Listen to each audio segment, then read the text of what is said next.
You, John Fitzgerald Kennedy, do solemnly swear I, John Fitzgerald Kennedy, do solemnly swear that you will faithfully execute the office of President of the United States that I will faithfully execute the office of President of the United States and will, to the best of your ability, and will, to the best of my ability, preserve, protect, and defend the Constitution of the United States. preserve, protect, and defend the Constitution of the United States. So help you God. So help me God.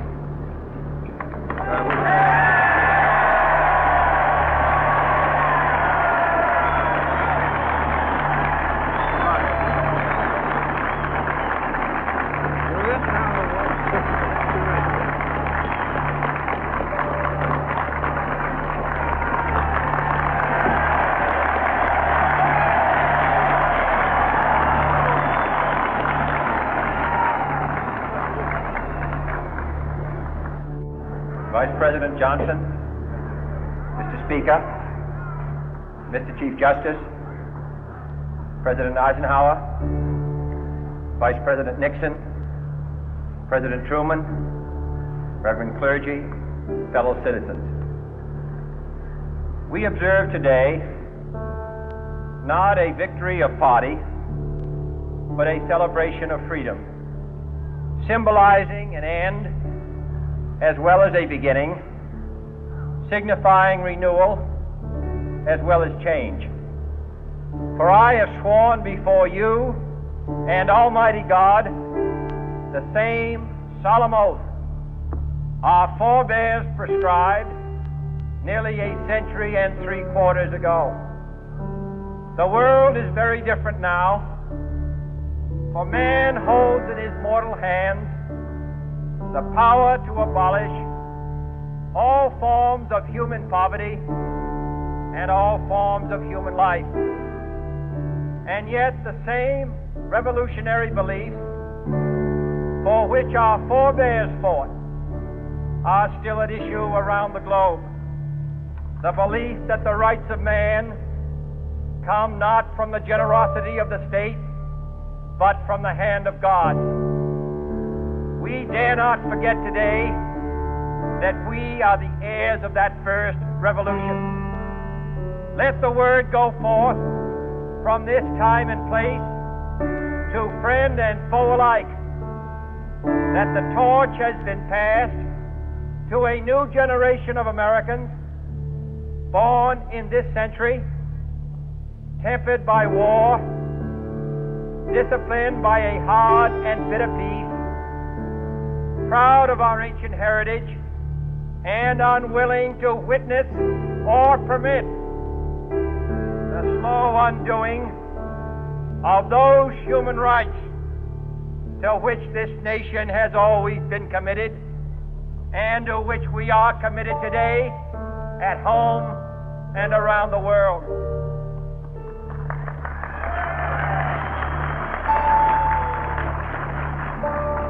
Let every nation know, whether it wishes us well or ill, that we shall pay any price, bear any burden, meet any hardship, support any friend, oppose any foe, to assure the survival and the success of liberty.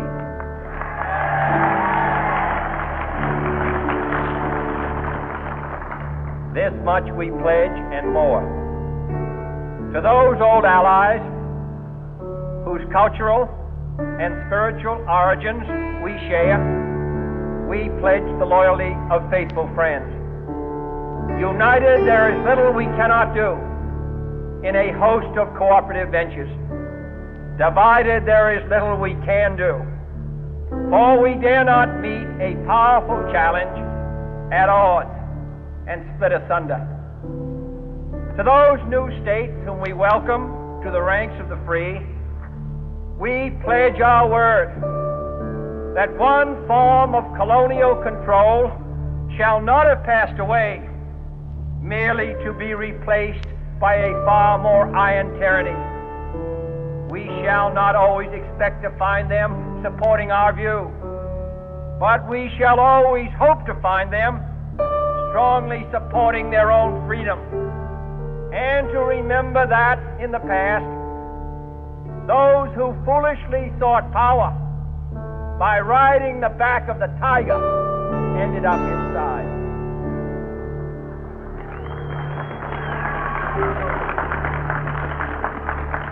To those people in the huts and villages of half the globe struggling to break the bonds of mass misery, we pledge our best efforts to help them help themselves for whatever period is required, not because the communists may be doing it, not because we seek their votes, but because it is right.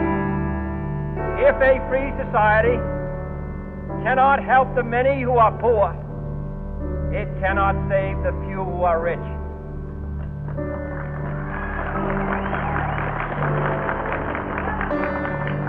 To our sister republic, south of our border, we offer a special pledge to convert our good words into good deeds, in a new alliance for progress, to assist free men and free government in casting off the chains of poverty. But this peaceful revolution of hope cannot become the prey of hostile powers. Let all our neighbors know that we shall join with them to oppose aggression or subversion anywhere in the Americas. And let every other power know that this hemisphere intends to remain the master of its own house.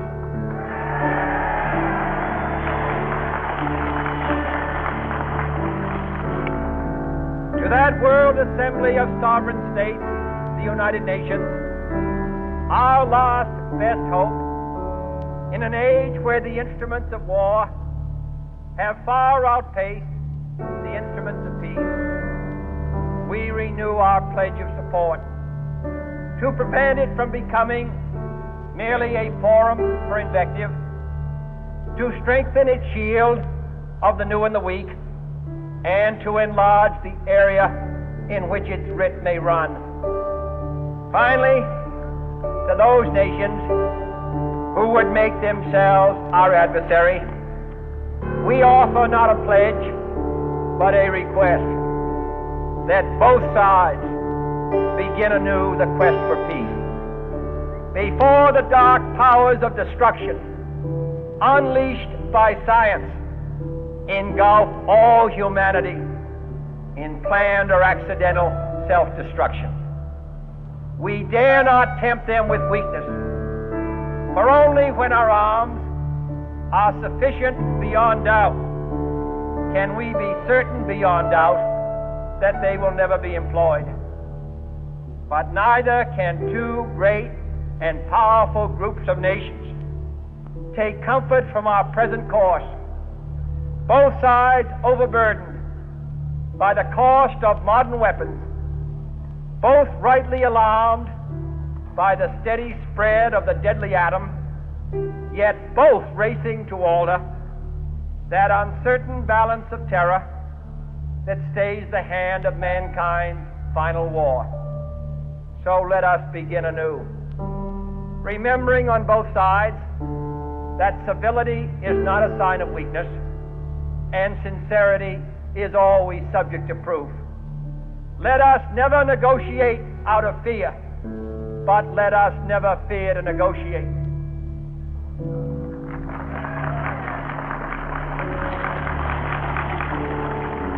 Let both sides explore what problems unite us, instead of belaboring those problems which divide us. Let both sides